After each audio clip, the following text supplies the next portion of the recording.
My name is Rich Schmidt. I'm here with Moe Momtazi and his daughter Hannah. It's December 5th, 2017. We're at Maysara Winery. And we're going to start you guys off with a nice easy question, which is why wine?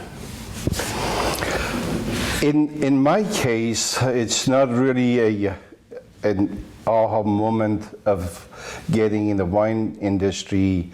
My father made wine, and he actually did not manipulate the wine, and he gave it as a gift, during our New Year and to friends and family. He thought that selling wine would be a sin, so just like my mother then just really was kind of like thinking that why just to spend so much money and just give it away. But I was brought up with wine, I was around wine, and then during teenage years I didn't drink much of a wine, but as a student, that when I came to the United States as a foreign student to study engineering, I had to work as a waiter at restaurants, and that's when I got more exposed to wine. But besides that, being exposed to the wine and being able to, of course, this is in the 70s, and there wasn't a lot of wine available here in the United States like nowadays. So that was another thing that I got more exposed to it. But then when after graduating, I went back to Iran. I had some wine that just blew me away, and it was just like after drinking a couple of glasses, I felt like a Superman. So that was another thing. And then I also went to a wine region in Iran, and seeing how the farmers lived in that region, that they were Assyrians, Christians, and they made wine, and they had such a great fun doing it. And another factor for me was just like in Persian poetry. In Persian poetry, it talks so much about the wine, but it's not like on the Western world. We mainly talk about the flavor and the aroma, what fruit does it taste like. But in our culture, as I was growing up, in Persian poetry, the wine is considered as a very spiritual thing. Mm-hmm. And so those were the reasons that I got into the wine. And then also the environmental issues are very close to my heart. And at the time, some of us that we consider, including myself, we consider ourselves as environmentalists. We do nothing except complaining and sometimes suing, the polluters. So it was really important to me that we farm holistically, and because we've done a lot of damage to our environment, to the air, soil, and water, and even our own body. We've really put a lot of poison in our system. And for me, it was just like before really understanding, I wanted to prove to myself that there are better ways of farming. At the time, a lot of either chemical companies or agriculture companies, they were just like saying, this is the way it is. We have to understand that in time and age, with so many population, there's no other alternative than the way we've done. So I just wanted to prove to myself there's other ways of creating and growing things, and what better thing than wine, because wine is so pure. And even though, I just like my experience as far as farming and winemaking was just very, very limited, but I had no doubt that if I do the right thing, it would just really become something that people want to consume and enjoy. So that's why I got into wine business. Mm-hmm. It's just like nowadays a lot of problems that we have as a society is due to the fact that we haven't really taken care of our environment, and it's causing a lot of problem for us. So it's just like that was a really important thing. You know, in the 70s when I first came to the United States, all people cared about is just like how inexpensive you could buy the food. But then I realized there's not that much of a flavor and essence into the food that we consumed. Of course, I'm really glad to see at least the younger generation right now, they're really concerned about what's happening and they want to consume the good thing.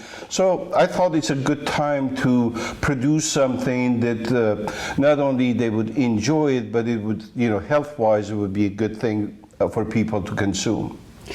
And when he speaks about like spiritual, I think one thing that we need to make clear is that there's plant spirits and animals and humans, and it's a full ecosystem. It's something where it's a full circle. So when you take care of your animals, to your plants, you know, all of that in turn comes to yourself.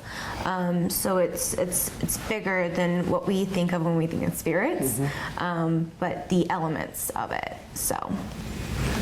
Yeah. So how did you, so you came here and studied engineering, and then you went back to Iran. Right. How did you end up back in Oregon? How did you end up in Oregon here? Oh, that's a long story. We literally had to, in 1982, we had to escape from Iran.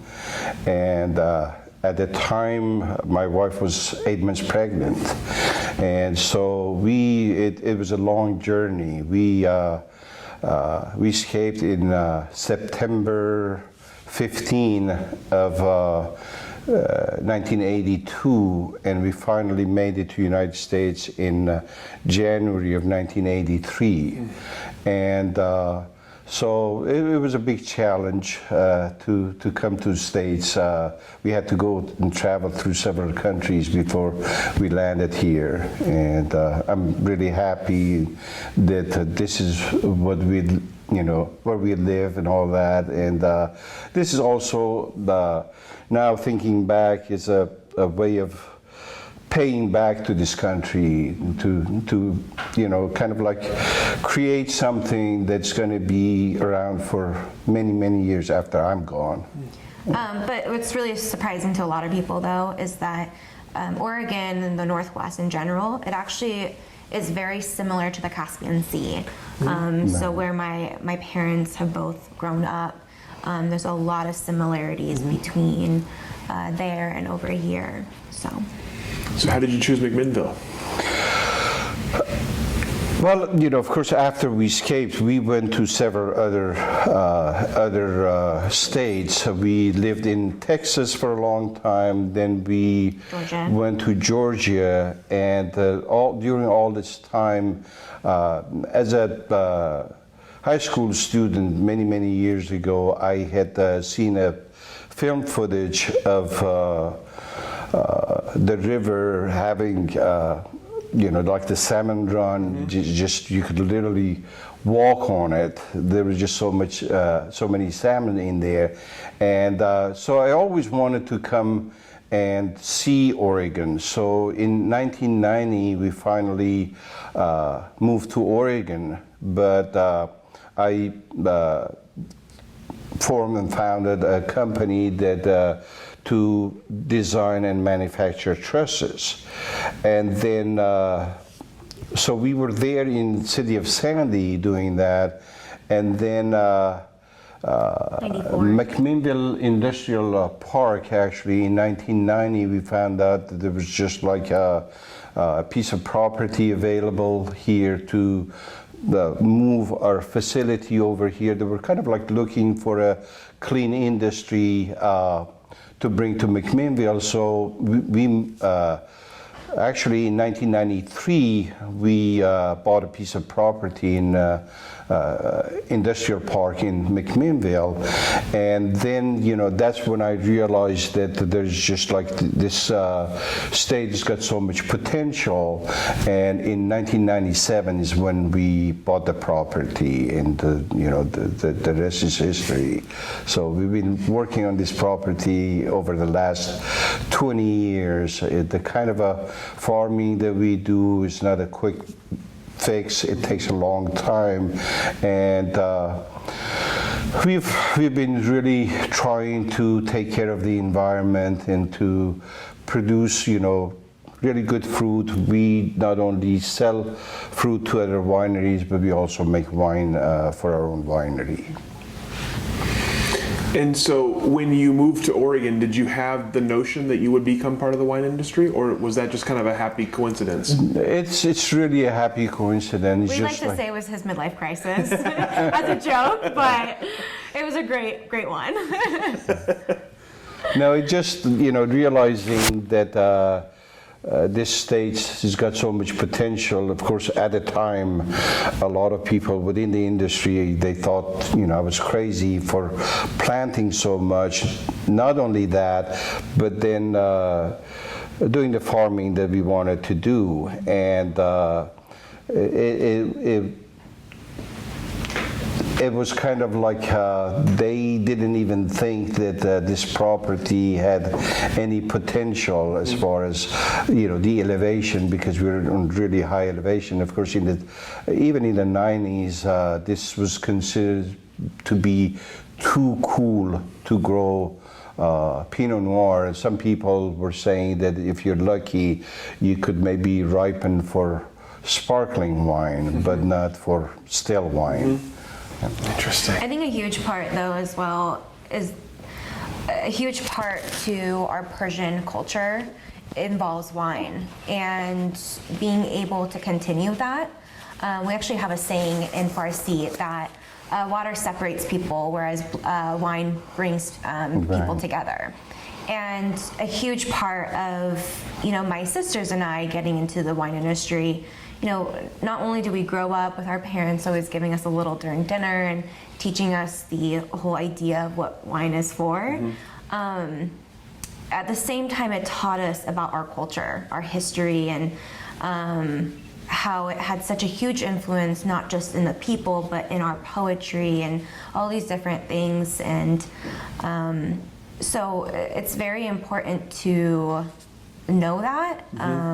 For us, of why we even got into the wine industry. He has his own reasons, but I think as a family we have our big picture reasons. So. Right. Of course, we never really force you guys to join the industry. Yeah, I always encourage them to follow their own dream. But I think they were smart enough to get into the wine industry, and it's a sense of working within the family, and each of them have a different role in our winery. And at any point of time that one of us needs help during the harvest time, we all jump in and help my oldest daughter as far as the winemaking, harvest and all that. And then, or when Hannah has a lot of events in here, both corporate events and weddings and things like that. So we all kind of help. And my other daughter, Nasim, who's in charge of sales, if you need to travel and just help her out, we all pitch in. And then my wife has got the most important role, and that's taking care of the money issues. Yes. And so we all work together, and we work really well together. Yeah, and it's something where you, as a child growing up, I was 6 years old when we started this, and you grow up and you have your own idea of where you're going to be in life, but then you see the hard work that your parents are putting into it. And there's a reason that they're doing it, and you want to be a part of it. You want some of that action. And sure. For my sisters and I, we all growing up had different ideas. We had one who wanted to be a doctor, one who wanted to get in the fashion industry, and myself with politics. But we all quickly learned that no, we want to be a part of this family business and see where it can go. Sure. Where does the name Maysara come from? Maysara is an ancient Persian word meaning house of wine. Of course, during the Zoroastrian time, wine was considered as a very sacred thing. And Maysara was the place that people would go not only to drink and enjoy a drink, but also seek wisdom from the wine pourer. In our culture, we don't have a word actually for winemaker because it's believed that wine makes itself. But the person who pours the wine, it was just like a shrink-like figure that people would go to and ask for some, advice and wisdom from, and then, he would respond to them in poetry. And sometimes, if you study your poetry, it just like one verse has got so much meaning. So that was the place that they would go to. We have 3 words for winery. One is Meykhane, Meykade, and Maysara. But Maysara is the most ancient name in Persian culture. Yeah. So you bought the property here in the 90s, and you had land. So what were the challenges in starting a vineyard and then a winery basically from scratch? Like I said, maybe it was a good thing that I didn't know anything about the farming, but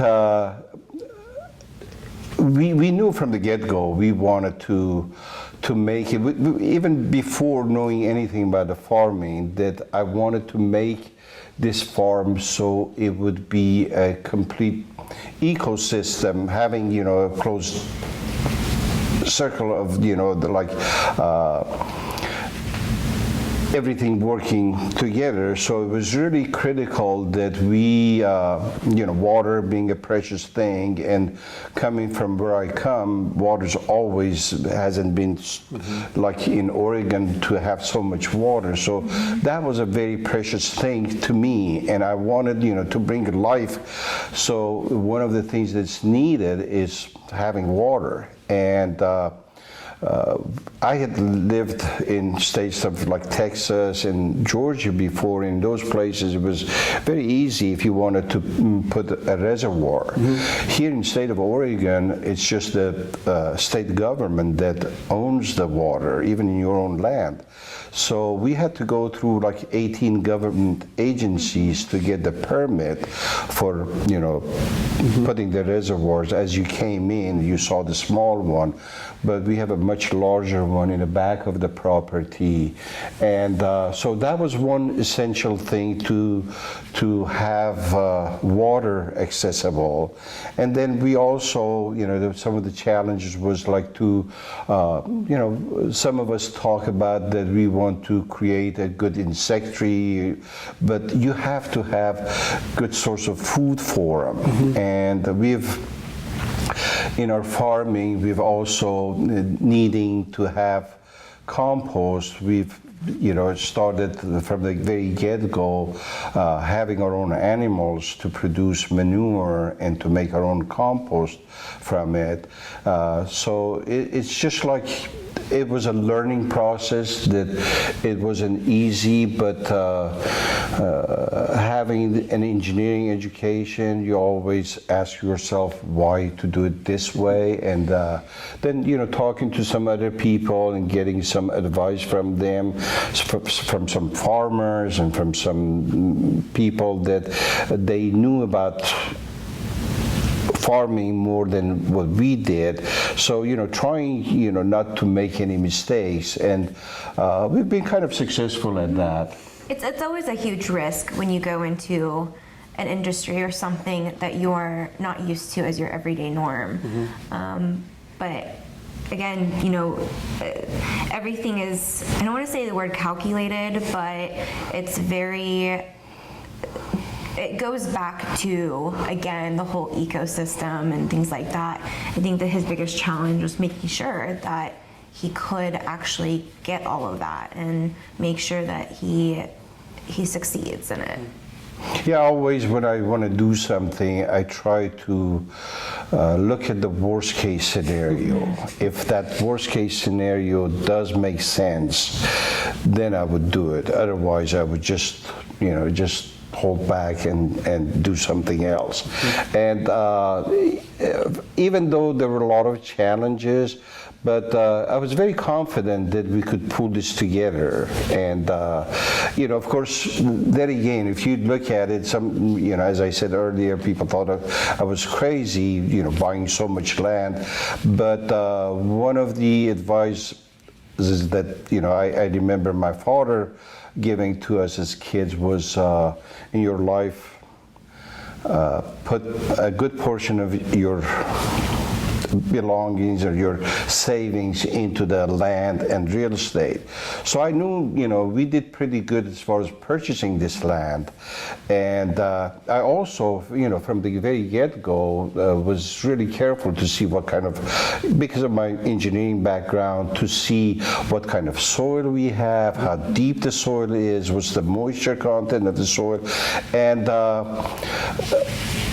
we did okay.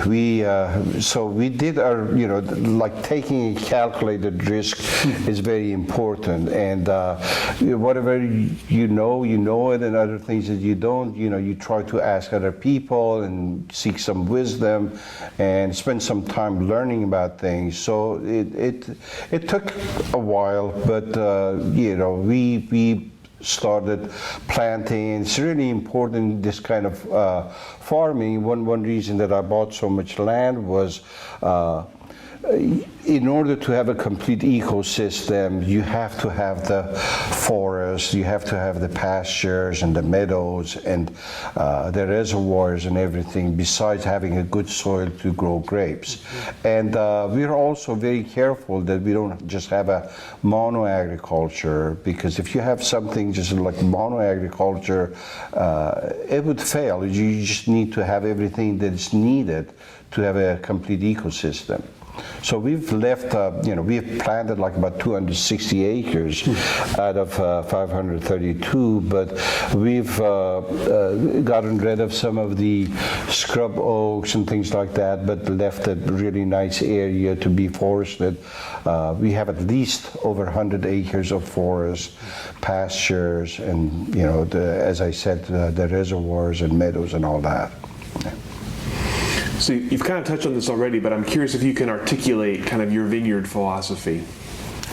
I'm sorry? Your vineyard philosophy. Like, how did you develop sort of what your vineyard philosophy would be? Initially, we started farming organically. And in organic farming, it's mainly biological aspect of the farming that's taken into consideration. But the more I started researching, I realized that there's something that, here in the Western world, we call it biodynamic farming. And in biodynamic farming, not only we take into consideration the organic aspect of it, but also the dynamic effects is really important. And like planning and planting by calendar, and understanding the effects of certain near and far planets and how it works, and to implement things during the time that's good for farming is really critical and important.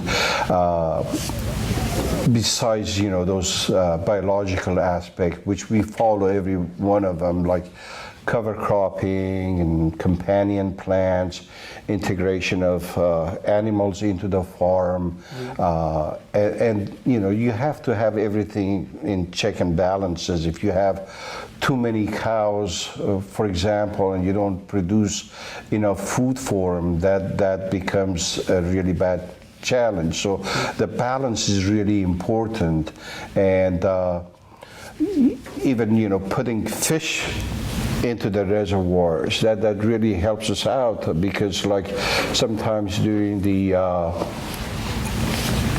harvest time, a lot of migratory birds come in, but just because we have fish in the reservoirs, there's some ospreys that they've nested in our property, and falcons, and those are the two birds that I know of that these migratory birds are afraid of. There are people that they, for each bird, for each falcon, they pay $500 a day, but we have it for free because of the fish that we have. So that's what I'm talking about. It's just like this property, for many years it was abandoned wheat farm, because a farmer who was farming this place, his combine caught on fire, and instead of driving it someplace safe, he drove it into the forest, and about 8 acres of the forest was burned. And initially the state government had advised people to evacuate the neighborhood, but then they realized that if they didn't contain it, it would just be all over. So what they did is just like they got a lot of helicopters and airplanes, and they put the fire out.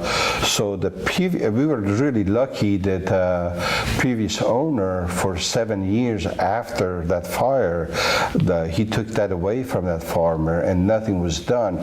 So we know during that 7 years, no chemicals was used. Of course, there was a lot of weeds and plants that we didn't need them in here. So we just got to work, and we over a long period of time, which took almost about 2 years, we try to work on the infrastructure as far as putting the roads and the fences and getting rid of some of those plants and weeds, organically rather than just killing them. We turn the ground many times to get it ready to be planted with vines. I think growing up with their mindset of my parents, it's always been using things that are from within. And we always are told that, especially with sick farms versus your own farm, and if you don't have to pull something from out, but your own area is providing all those nutrients and benefits to it. So I think a huge part of our growing up and our philosophy has always been use what Mother Nature provides you.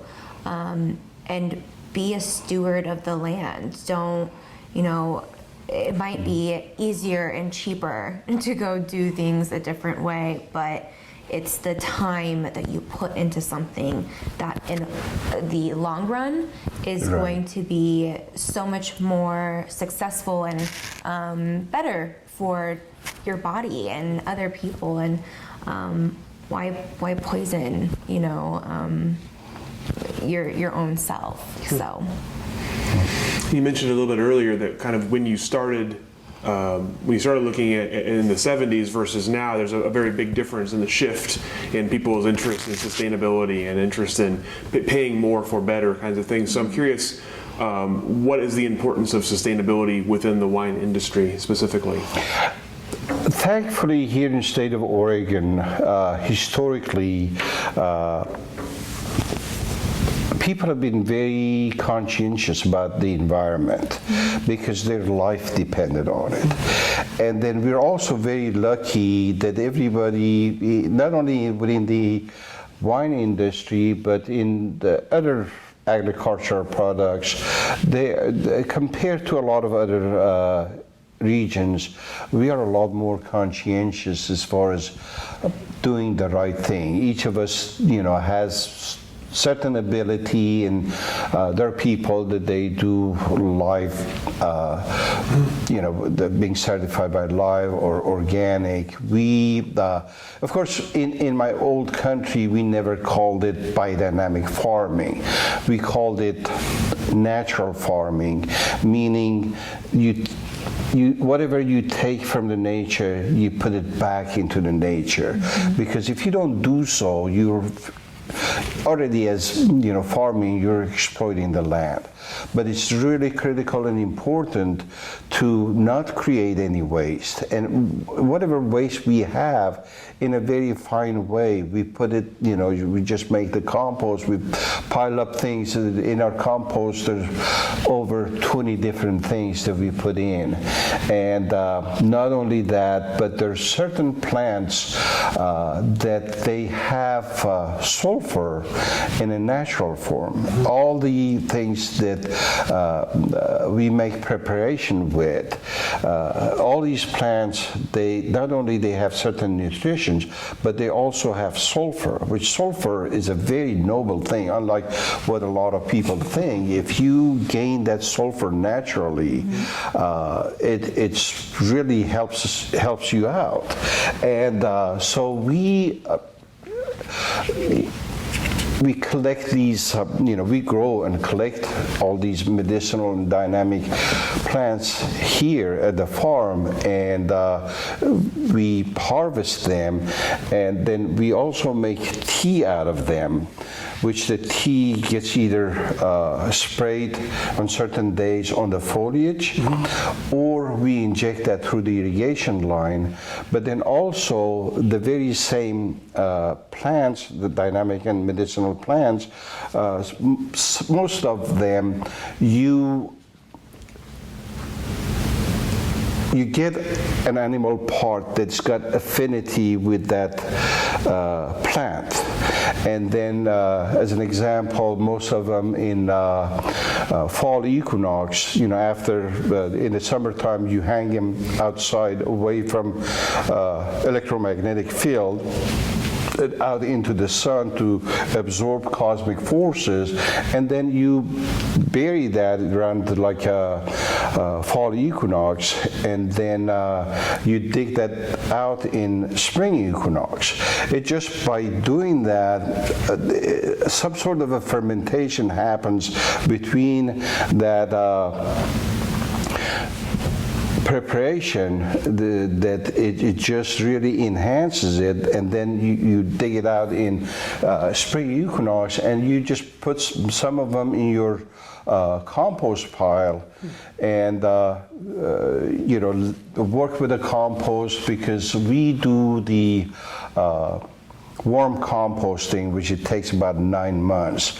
We're very, very careful that there's no pathogens in our compost pile. So we let it, for a day or two to get to about 160 degrees Fahrenheit, and then we monitor that, and if it's getting too hot, we add some water and turn the pile. And myself being an engineer, I don't want to accept anything I read or I'm told, so I want to experiment with things. So just like 1 year, we made the compost in just one pile, so everything was the same.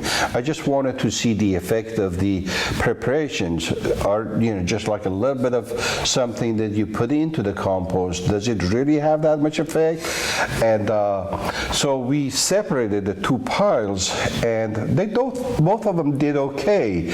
But the guy who was just turning the pile with the excavator, he called me. He said, "Mo, you need to come and see this thing." I was busy at the time. I said, "Well, just tell me," or He said, "No, you need to come and see it." So I was a little bit aggravated, but I got into my car and just went there where he was just like turning the pile, and I saw just in the bucket of the excavator, the worms were just hanging down. It was just like a full body of worms together.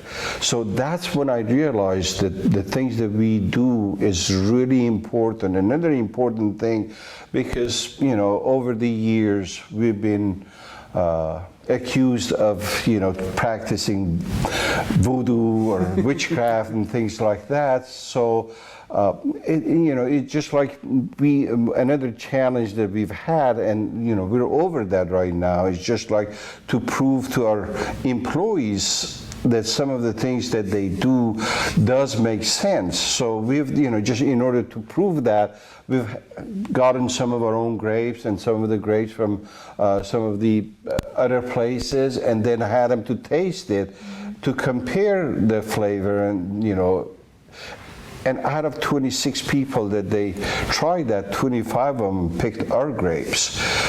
And that's one reason, if you do the right thing, we get more money for our grapes than a lot of other places. There are places that they grow grapes and they can't even sell any of it, and they just give it away, or tell people to come and pick it. But our grapes, because they go on a high-end wines normally, we get better pay for it, either per ton or per acre. I hope I answered your question. Absolutely. I don't know, sometimes I get off the He subject. goes off. That is the most involved answer about compost we've ever had. Right. So that's good. That's good. So to change topic a little bit, you talked a little bit about this earlier, but in terms of the family roles in the winery, I'm kind of curious just sort of what it's like all working together as a family in the winery. It's not like, the restaurant business when you have families all working together and they're in the same roles. I think it works for our family because we all do have our own separate roles. But our family, and again, involving our Persian background, we are very involved in each other's lives. We're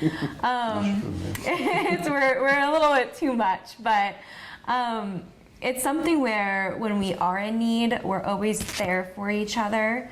But working together, it's, how someone works, you've grown up with them, and how to approach a situation, how to kind of work together as a team and get results that you want. So it's nice working with family because you instantly know that, yes, you can put your full trust in that person. Especially why would your own family members want to mess with an idea you have or a project or things like that? Not as if anyone here would do that, but it's something where we're always there for each other, and it's nice having that separation because I personally have no desire to ever be in sales or to be a winemaker. I thrive where I am in our business, but I know when a couple months ago I got into my car wreck, an hour before a wedding, I completely flipped my car. I was a little out of commission that day. And instantly calling my sister, she was like, yeah, I'm there, was here within 20 minutes and took over my role so I could go. And it's something where you can always count on that. It's not, yeah, and it's not like you owe that person, but at the same time, I'm gonna be there for my sister when she needed a lab person, and I pitched in. So it's something where we all help each other out. It's really working for us, and I guess one reason is we're very close to each other. But the only challenge that I see is just like sometimes because you work together and you live kind of together, and it's just like you go home with it. Right. As much as we try to separate that, but it's just sometimes one conversation at dinner time, it'll be like one little input of something about work, and then the rest of the dinner is about work, and you have to remind yourself, no, this is personal time. And each other, yeah, and not have to bring even those emotions home, because when you're working and you're living and being a family together, those are great challenges. But as you said, I think each of them having a different role, and my wife taking care of the financial things, Hannah the hospitality and in events and tasting room, Nassim doing sales both nationally, internationally, Tamina doing the winemaking, and I'm very much involved. Not that I do, I do help in the farm, but it's more of the role of overseeing things, that things get done correctly, because you have to really walk the vineyard and you have to see the need of the vineyard and all of that. So we all have, each of us have our own role, but then at the same time we realize that when time is needed to jump in and help each other, that's what we do. Yeah. You never turn on family's back. Sure. So why did you decide to make events a focus of the winery, and how do you balance sort of wine production and events? It actually kind of fell into our lap. So this new building was actually supposed to be my horse arena. Never got it.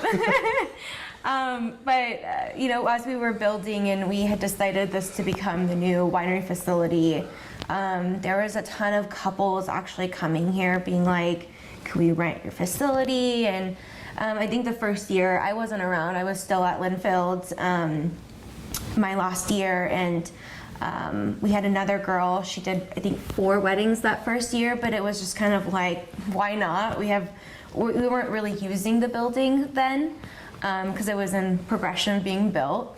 And then the year I came on, it just became really popular, and more people started approaching us. And I've actually seen it as a really great marketing tool, because you know, of my 30-some weddings, which mostly happens per summer, I would say about 90% of them are from out of state.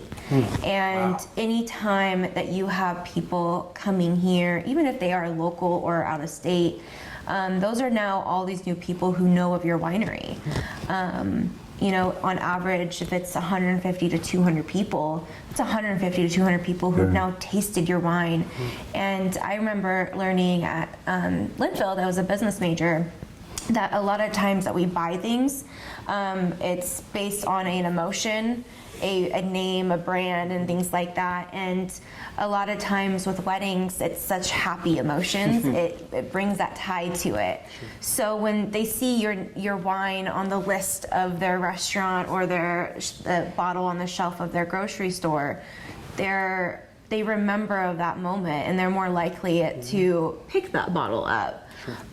So it's been a really great tool for us. And then we actually got Best Venues in America 3 years in a row by Rise magazine.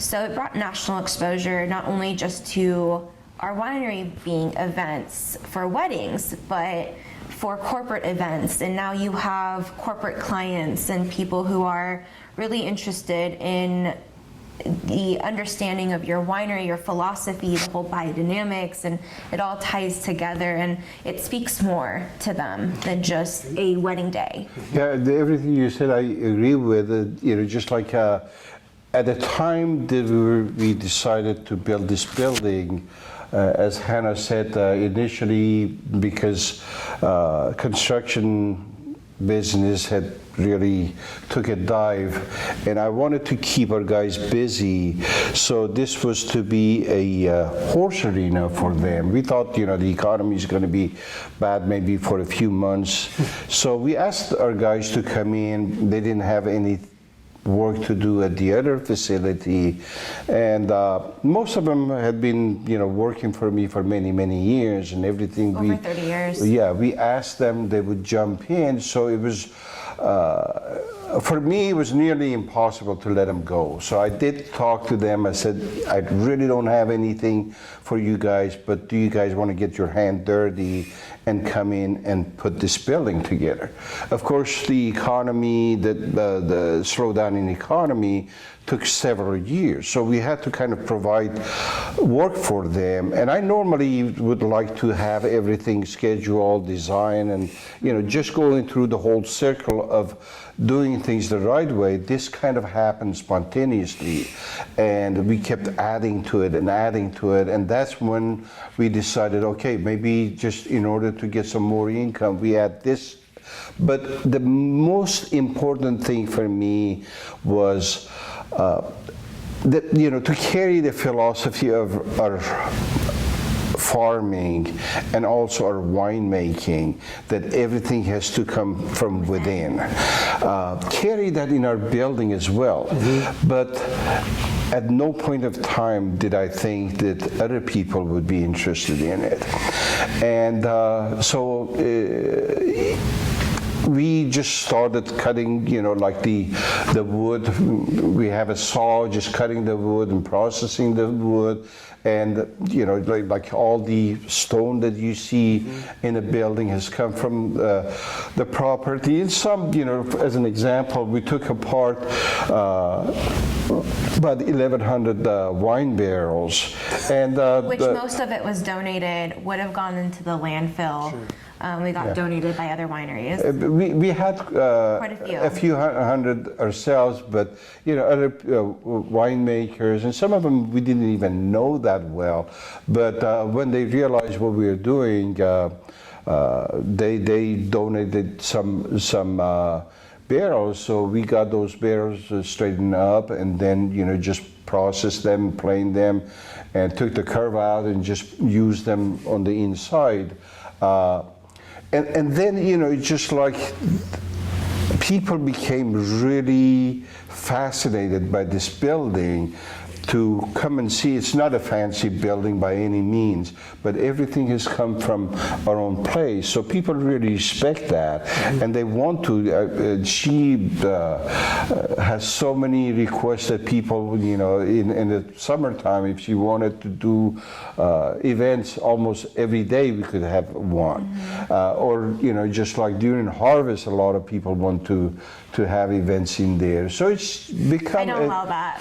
Yeah, it's become a destination for people, and when they come in and see what we've done using our own workers to do this thing, it might have a little bit defect here and there, but overall, it just people respect that, and as Hannah said, it brings a lot of customer to us. It does, and it's going to what Dad was just saying, but the whole look of it, you sometimes forget because you see something every day, but I always, it's kind of like this magical moment when a couple first walks in and you see their expression, because you've kind of forgotten how everything looks and it becomes the same, but when they look at it, it's a new pair of eyes, and they're just so amazed with the barrel stave walls, the cobblestone flooring and walls, and the big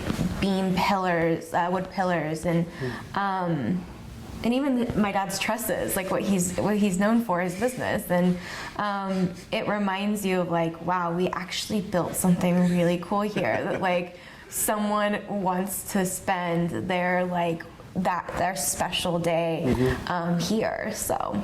And Hannah is really, I have to give her the credit that. Of course, it's important to all of our family, because that's one, as an example for the wedding, it's one day that's so important for people, just like that they're getting married. So she really goes out of her way to do things beyond the expectation to help them out.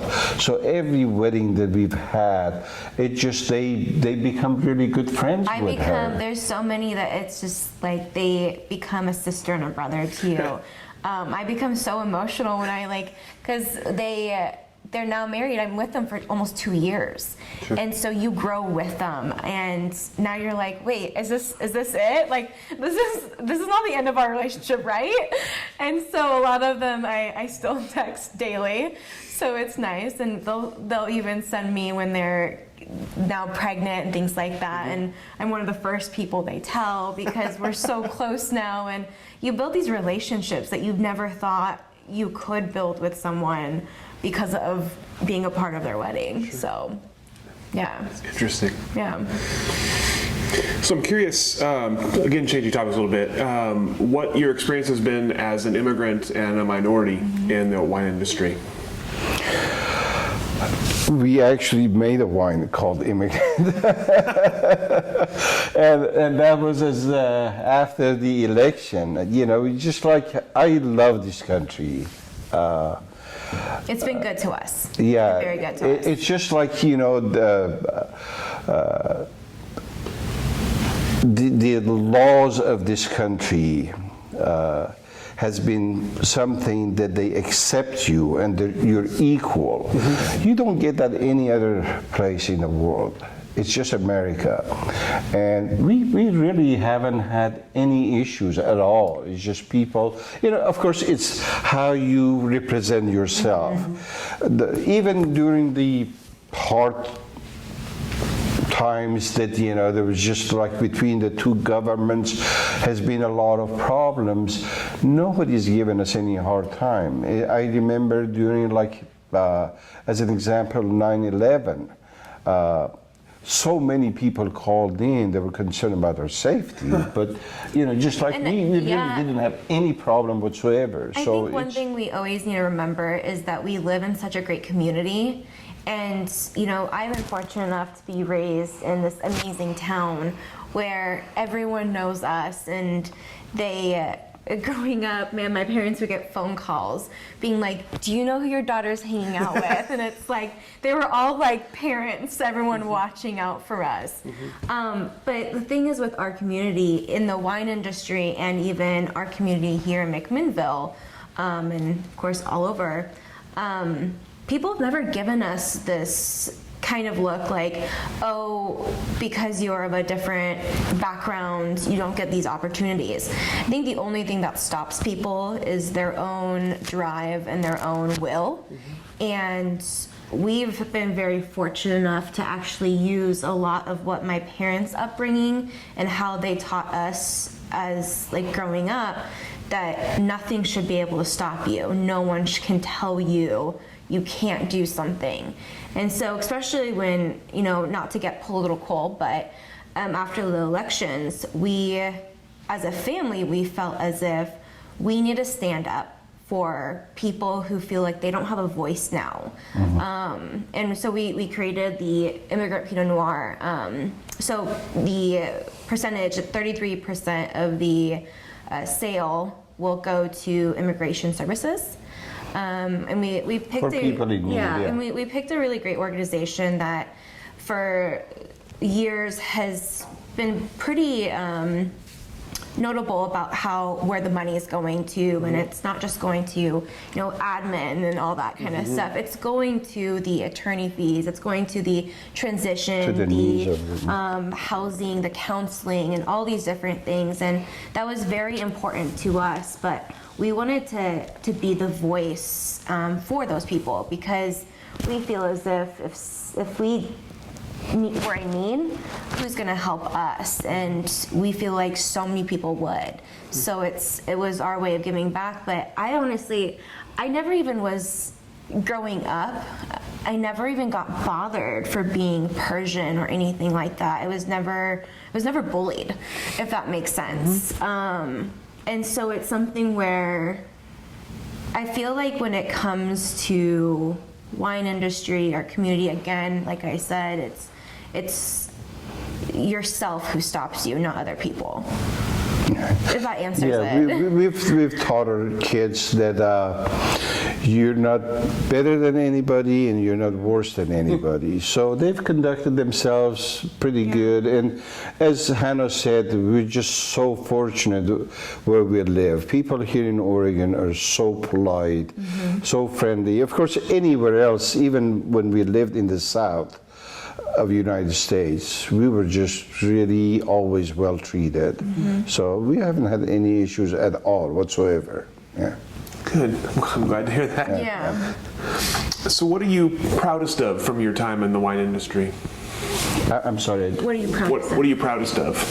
Proud? Proudest of from your time in the wine industry? What are you the proudest of the wine industry?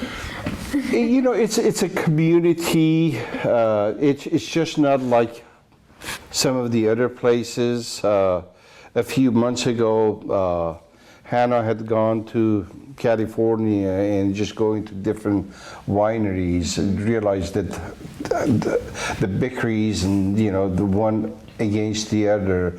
Here in Oregon, and I hope it stays like this, everybody helps each other out. I remember when Jimmy passed away, so many people wanted to help without even knowing us. So it's a sense of community, and then I also think that we started something that one of the proudest thing for me is just like the way that we have farmed. And hopefully other people would learn from it that there are other alternatives to farming, that it could take care of all of us, because we've seen if we don't take care of things the right way, it just could be really a lot of devastation. So it's just like I'm hoping people would notice what we have done and then try to farm the right way, that we don't create problems, we solve problems. I recall a quote from Winston Churchill that he said, you could always bet that Americans would do the very right thing after they exhausted all the other options. So I hope we don't exhaust the other options. And I've seen in the 70s, when there was just like certain sprays being used, that it was thinning the ozone layer, or with the tobacco and things like that. I've seen the changes, so I'm really hopeful that we also start taking care of our environments. So if I have done anything right, it's just like getting into this business to create things that people would notice to be worthy of consumption and working in their favor as far as health issues. I think for me, like the proudest thing of like just the Oregon wine industry is the sense of respect. It's that community, it's not the competition. And just like I was saying a little bit earlier, like I went to California and it was great. Even some people were like not wanting to give me Pinot Noirs, because when they found out I was from Oregon, they're like, no, you guys are known for your Pinots, which was very shocking to hear. But it's this great respect that everyone in this industry has for each other. Moe, you're also on the Linfield Board of Trustees, and so I'd like you to talk a little bit about your experience on the board and sort of some of the accomplishments that you're proudest of there.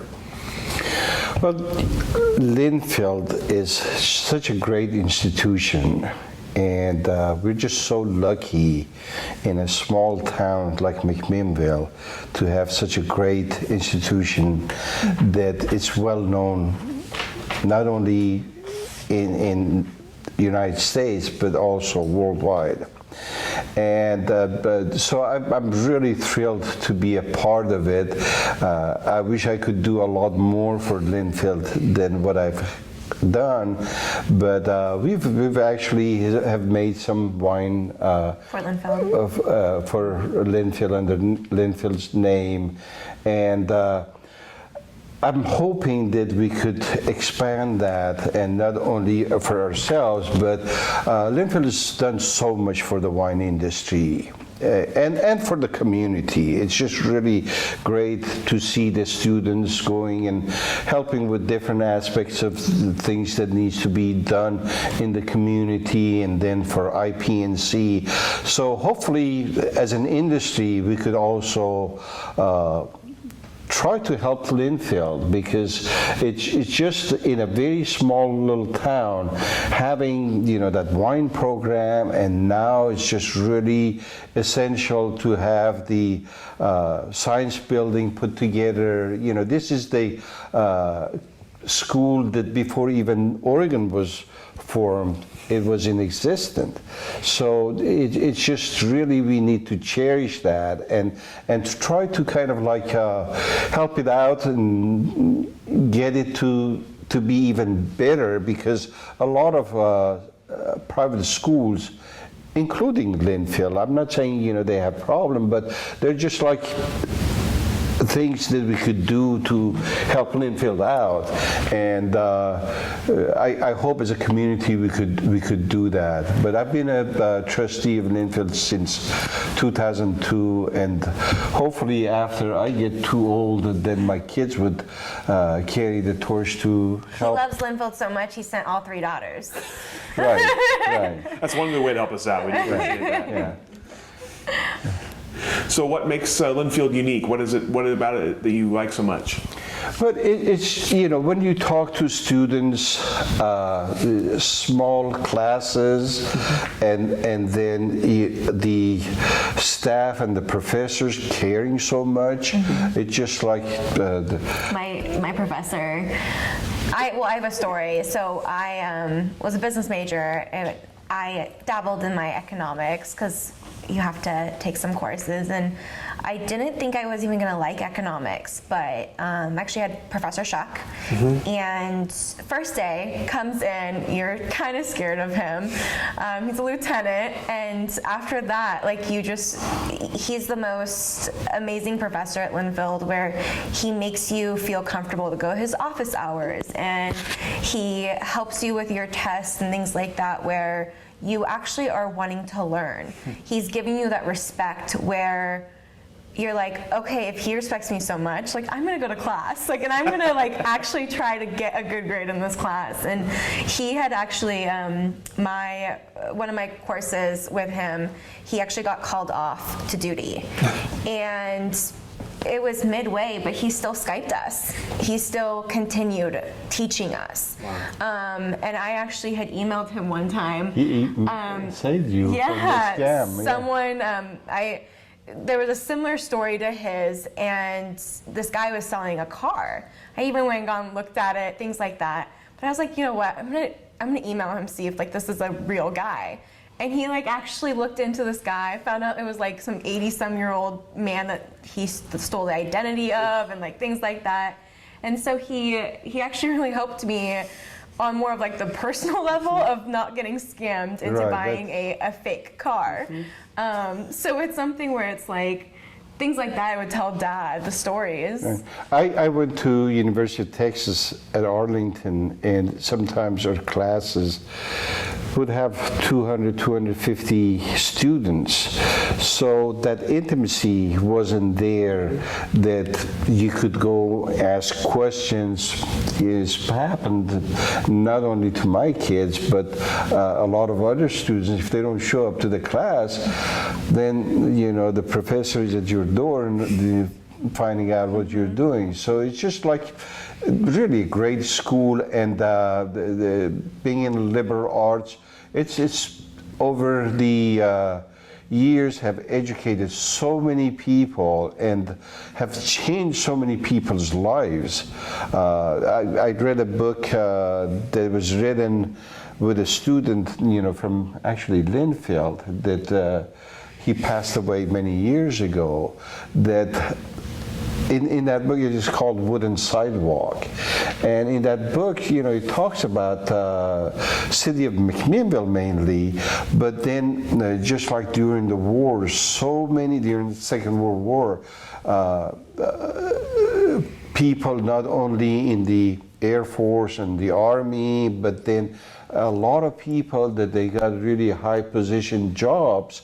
And a lot of those people, after they make some money and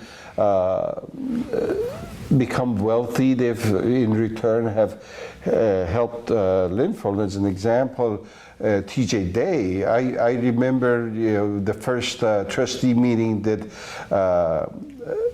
I was with him. He was telling me that when he was a student, how much trouble he made for the school, and that he was going to school elsewhere, but his parents that had gone to school at Linfield, they finally, after him getting a lot of really bad grades, they moved him to Linfield, and he became later on a very, very successful businessman, and then even, you know, it was so critical that some of the professors really changed his life, so he gave so much back to the school. So it's just like the sense of community and what it's done, you know, as I said, for the wine industry, is for the community. It's just really that close relationship goes a long ways. So that's why I respect it and like it so much. Yeah. And you mentioned the kind of the science building we're working on and the wine minor, then hopefully major. So I'm curious sort of what your thoughts are on the kind of wine education program and what you hope it will look like. You know, the wine education is really a great thing because they're looking at certain courses that other places they're not taught. It's not so much like just winemaking. The wine industry has a lot of other needs, and Linfield is really looking to those areas to be able to help and educate the students, which the industry needs. But the science building is not just only wine related. Sure. It's going to be in physics, it's going to be in the other fields of science. And as a matter of fact, one thing that if I could help Linfield, because Linfield's got a lot of at one point of time, they had the observatory, which the building's still there. Hopefully, you know, we could just expand and put a new building. I do understand it couldn't be done in the city right now because it's so much polluted by light. But there are a lot of things that we need to look at to see what areas we could not only help the students, but then, you know, just like kind of creating things. And I just recently been talking to certain people, Linfield, that each of us as an industry, we could, you know, help in certain way. As an example, I have a lot of Oregon white oak that I'm willing to donate that to Linfield. So we need to look outside of the box and then try to however we could help Linfield to achieve that. So I'm just hoping that, you know, as a group, as an industry, we all could pitch in and help this institution that has help our kids and, you know, the community. And what's great to that is also they're getting people who not only within the wine industry background, but with like Greg, who's now I think like in charge of the wine program. Director of wine. Yeah, and we actually did a Terroir conference with him last year, and it was great because it's this congress that happens from all around the world, people from all countries, and he came, like they came here for the background of the terroir and all of that, and so it's something where bringing other parts of, you know, being a farmer to a winemaker and things like that to light instead of just the big picture of making wine. And that's really great that they're bringing people like Greg in because they have such a great knowledge and then they have such great contacts with other people around the world that can give us some light of knowledge that they've learned and that they've you know, have tested and things like that. Yeah, it wasn't too long ago that the French didn't consider Americans as knowledgeable about wine and would criticize it. But then last year in that conference, that it was, I think if I'm not mistaken, about 135 scientists from abroad that for the first time they came to the United States. So we gave them a tour of you know, different things that we did, and when we finally, after the tour, came back and had dinner, it's just one of the winemakers from France got up and you know, he was talking about how much he's learned and this is terroir. And so that, you know, answering to your previous or earlier question, that was a really great moment for me to see that, you know, somebody from there is just really appreciating what we have done. And it's just, you know, and they're getting people like Greg Jones that he's known worldwide as far as climate change and, you know, the issues with climate. So we all need to help financially or any other way that we can to just be able not only to bring good students to Linfield, but then people like him, and there are many, many people, it's just like that's one person. Overall, Linfield has got such a great staff and professors that it's just been really essential for all our lives. Yeah. So what does the future of Linfield look like, and what do you hope it looks like? You know, of course, right now there are challenges, and the challenges are not only for Linfield, it's just for higher education. There's a lot of things that we need to figure out, but then we also need to make it clear to the students that they're getting the benefit of being educated in Linfield, to try to help. And I understand, you know, initially when you start working, you don't have the resources and all that, but it's in my old country, there were certain things that not only from previous time they've been done right, but we have so much respect in our culture for people that they educate us. And so some of the challenges could, you know, is financial. Some of the other challenges is like having the right building, and everybody right now, especially in private institutions, are facing a lot of problems. And, you know, as an example, one of the things that students could do, for example, because Linfield needs to have more students to help with the tuition and the things, it's just like the number of students have diminished, but like if the students, as an example, promote Linfield to their friends, so there are more students that they could come to Linfield. It's not feasible to have only, you know, all these good professors and not having enough students. So that's one of the challenges that we have. But I think one of my hopes, though, for Linfield is for them to have the same kind of opportunities like a huge state school with the many departments. I remember my senior year there, within just the business department, there was sports marketing going in. And so little divisions being built from there, but just how they're building this wine program, I hope that there's other programs that they haven't gotten into that they're able to, and they have the resources for it. Yeah. Speaking of futures, what does the future of Maysara look like? Yeah, Dad. I really am very optimistic because not only we grow the grapes in the right way, but we also do not manipulate the wine. We do not use enzyme or commercial yeast or adjusting acidity or chaptalization.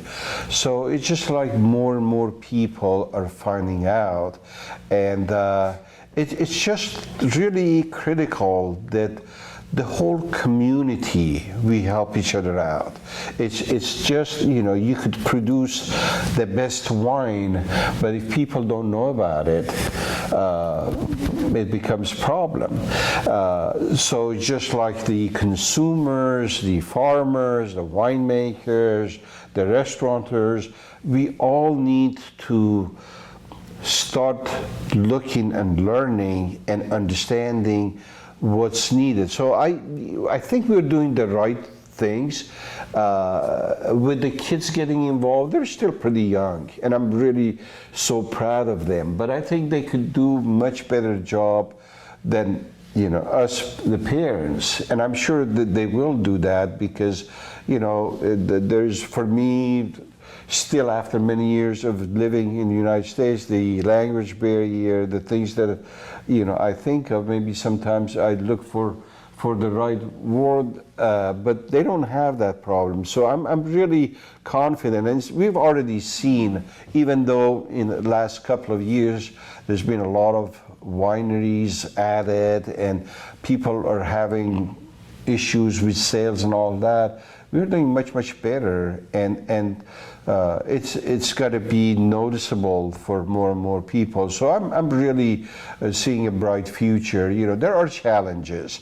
There are challenges like climate change and global warming, but I don't think those are going to affect our generation, maybe next few generation, because like I said, it's just at the time that we started, people were saying this is too of a colder climate for growing Pinot Noir. So I don't think the challenge of the climate change or global warming is going to be that severe next couple of 100 years. But with changing our way of doing things, hopefully we could all live in a better environment.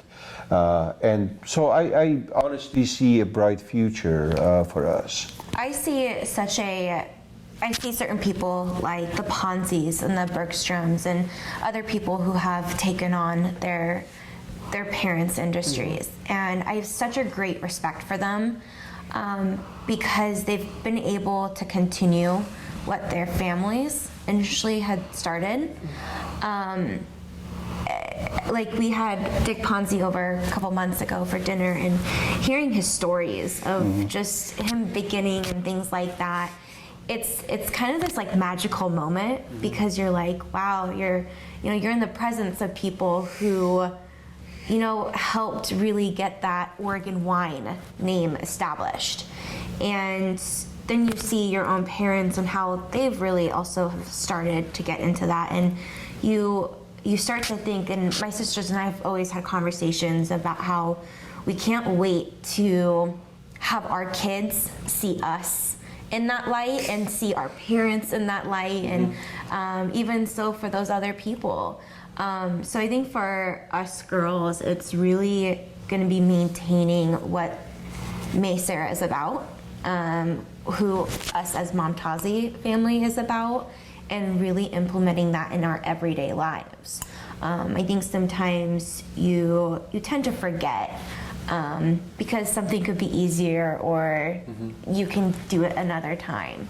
But I think for us, it's really, I think the future is very promising because we have such huge role models, not just in our parents, but other people in this industry, that it gives you such great hope of where you can be. So, yeah. So you spoke a little bit earlier about the respect in the industry, and I'm curious, as the industry has changed so much in the last, say, 10, 15 years, and looking at where it's going down the road, what do you see in the next 15, 20 years in the Oregon wine industry? Do you see that staying? I see it definitely blowing up, kind of like how California has. We constantly have people always say Oregon is like the old Napa, where it was still family-run businesses, smaller businesses. Actually, with like people like Kendall Jackson coming in, I love it. I love the idea because they see gold where you are, and I see other people wanting a piece of this. So it's something where I definitely see where we are now with double or triple the amount of wineries and things like that. But at the end of the day, I don't think it's ever going to really affect those because everyone has their own story, everyone has their own reason of why, and people will come towards you because they have that connection with it. I just see it growing a lot more, but There might be a little bit more competition, but it's just Oregon. It's not only Oregon being such a great place, but the pioneers, Yes. they set certain standards, Yeah. certain standards that it's just like that's what's encouraging so many other people to come in. And I also am very optimistic that it wouldn't have an adverse effect because, even the new people, when they see how it's been done in the past and how a sense of community and sense of helping each other, it's just they have to step up the ladder and just like to try to be the same. So I also think some of these bigger companies coming in, it would really, with the power that they have as far as marketing and other things, not only we all could learn from it, but it would put Oregon in a map that so many other places would want to follow. We participated in OPC for many years, and every market that I've gone to, like seeing the sommeliers or wine buyers or restaurateurs, that was one of the best experiences that they've had. And every single one of them you talk to, they say, what we learned as far as you guys working together. And we had to work together as a industry because compared to California, huge wineries with huge resources, we're all very, very small compared to some of the other regions in the world that they grow grapes and make wine. So I think it's going to continue, to be honest with you. But at the same time, it's going to constantly have existing wineries step up their game. It's keeping yourself in check of, okay, what has worked, what hasn't worked, why hasn't it worked, and just figuring those things out. Growing up, we were always told, if you're gonna come to us with a problem, first come with a solution before you present that problem. And so it's something where it's gonna constantly, I think, keep people in check of what they're doing wrong, what they're doing right, and how they can grow from there. So what advice would you have for someone who wanted to enter the wine industry? Either of you, both of you? You really have to dabble into it first. Of course, most of the people that come to the industry, they've made their money and resources in another business. But it's really critical that you do your research and understand things and analyze things before you really jump into it. That's something that I've learned, that and cooperating, it's just so critical. When we got into this thing, I learned that people were, within the industry, kind of like thinking, well, because of the things that we were doing, that it was so different, and betting how quickly we're going to go out of business. And that really made me, instead of taking it in a negative way, I thought, okay, well, why are they saying that? And I realized, for example, like we, at the time when we started, there was problem with phylloxera. So we wanted to plant grafted plants, and you had to pay the money in advance, 3 years in advance, and 3 years later to get your vines. So we decided to go ahead and put several greenhouses and started grafting it. And we actually in 1999 we grafted for 120 acres, and we wanted to plant that in the summer. And people, that's what, people had the right to say this guy's crazy. But then, it's just when I heard those things, I went to people, I went to Di Chris, that he did some consulting for us for a while. I said, Di, why can I not just plant the green plants?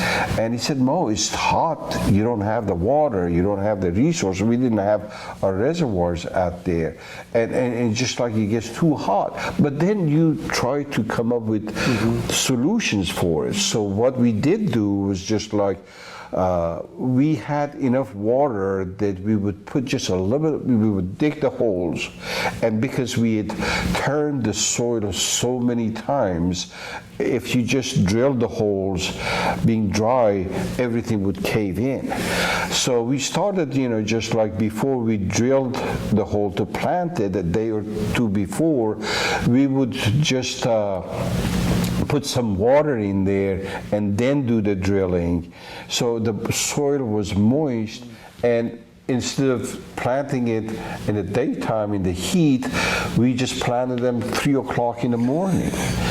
And so we were able to, understand the different things that we needed to know, and we did that, and 98% of our plants took off. So sometimes even criticism from other people could really work in your favor, because you learn not to make the mistakes. I'm going to add to that. I think a lot of times, though, people have this idea that the wine industry, restaurant industry, all these, it's a luxury. It's this luxury industry, and they all want to be in it. They want to have fancy dinners and just drink wine all day. But the thing is, you have to be willing to get your hands dirty. You have to put the time into it. And I think a lot of times, and I will say a lot of my generation actually has to do with this, where if something doesn't go our way, we're ready for the next thing. Or, if you don't get the pay you want, or you don't get the recognition of what you thought you were gonna get, you move on from it and you want the next big opportunity. But I think that you need to put a little bit more time into it, because you're in the long run gonna get that worth. And it's something where, a lot of people always think, even my own friends, where they're like, don't worry, like you're already taken care of. It's like, no, actually, no, if you think of the wine industry, you're putting money into next year's vintage. It's an investment. It's in a way like your art piece. You get to have it, but it's not like you are making millions and millions of dollars. You're investing for next year, and I think a lot of people think it's an industry to make money. Yeah, unlike what a lot of people think it's a romantic thing, it's a very hard work, and you have to be really dedicated to put not only money but a lot of hard work and patience and trying to do the right thing. We have friends who, they started their own wine businesses, very small production, and they're working 3 jobs. And because they want to see their baby survive, and it's worth doing that though for them. So it's something where learning the difference between, okay, do I want to do this because I want the luxury of it, or do I want to do this because I'm really, and I hate using the word passionate, but that you actually have that passion for it. I just feel like passion is such an overused term in every industry, but it's that part of you that you're not going to ever look back and say, I should have done this. So yeah, I think for us, we fell into it, but for him, he's still an engineer. He still practices. You have to actually, use all the resources that you have to try to bring everything together. You just can't rely on one thing. It's a very classic engineer answer. So there's a lot of engineers in the industry. That's all the questions I have prepared. Is there anything else that you'd like to mention? Anything else I should have asked that I didn't? I think you've covered a lot of things. It's just like the only thing that I also hope that we do as an industry is to try to really learn things from our ancestors. Wine in our old country, it dates back to almost 7,500 years, documented things. And sometimes, as a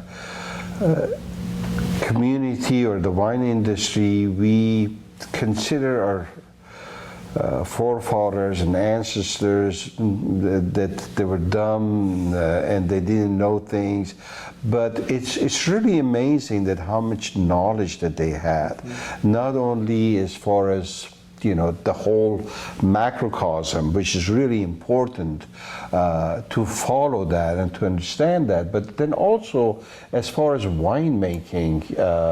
We were both of us reading. I showed her this article about this winemaking vessel that they found, and they dated back to 5,000 BC. Yeah, 5,000 to 5,500 BC, and they were lucky that they found some wine residual in there, that they did the DNA on it, and then later on they found out it was a Zinfandel that was planted. But then also, they found tartaric acid, and then they found the way that they were aging, that it was turbinate, the bark of a turbinate tree, because that's got sulfur in a natural form. And so, all of the different cultures, which unfortunately a lot of things over the years got destroyed and burned, things like that, but we need to also work, because it's not only a work of like one winery. It's got to be a community work and people trying to relearn things that our ancestors knew. We ourselves actually, several years ago, we used like yarrow flour as far as, just like, because yarrow has got a lot of, I don't want to say a lot of sulfur, but the sulfur that gets absorbed by grapes and by wine much better than adding other stuff into it. So we need to learn some of those that we knew as a society a long time ago, and to do some research and soul searching to see how things were done before. Sure. Yeah. Sure.